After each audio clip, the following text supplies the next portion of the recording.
আমি খুব ভালো আছি। এই যে দেখেন আজকে কি দোলের দিন কি রান্না হয়েছে আপনাদের দেখানোর জন্য সবকিছু রেডি করে বসে। আপনারা কিন্তু অবশ্যই দেখবেন। বক্সের আওয়াজটা কি জোরে, আজকে তো বাজাবেই। এই যে দেখে, এই যে আজকে কি রান্না করা হয়েছে, খাসির মাংস রান্না করা হয়েছে। কেন রং খেলাতে কিন্তু খাসির মাংসই রান্না হয় আমাদের বাড়ি, কিন্তু এবার অল্প করে আনা হয়েছে, অল্প করে রান্না করা হয়েছে। কেন এত পরিস্থিতি আমার খারাপ না, কি আর বলবো আপনাদেরকে, আস্তে আস্তে সব কিছু আমি বলবো। ওই জন্য আমি যে বাড়িতে কাজ করি ওই বাড়ি দাদা আমাকে মাংস খাওয়ার জন্য টাকা দিছে, ওই জন্য খাসির মাংস নিয়ে আসছি। কেন মুরগির মাংস তো আমি খাই না, ওই জন্য খাসির মাংস নিয়ে আসছি। এই যে দেখেন, দেখছেন কেমন হয়েছে খাসির মাংসটা রান্না, কমেন্টে কিন্তু অবশ্যই বলবেন কেমন হয়েছে। আর দেখেন সাথে কি রান্না হয়েছে, আলু দিয়ে বাঁধাকপি দিয়ে ভাজা করছি। এই দেখছেন শুকনা শুকনা করে ভাজা করছি, শুকনা মানে শুকনাই তো হয় ভাজাটা, তেল বেশি করে দিছি।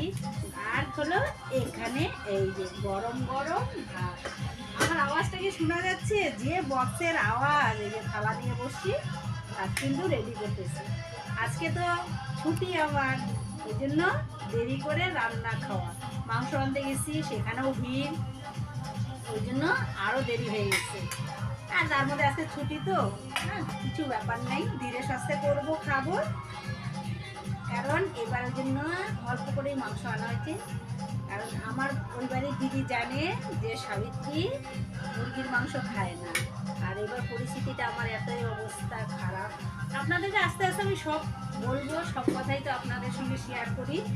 এই যে দেখেন বাঁধাকপি ভাজাটা হাত দিয়ে দিয়ে ঠান্ডা হয়ে গেছে, অনেকক্ষণেও রান্না হয়ে গেছে।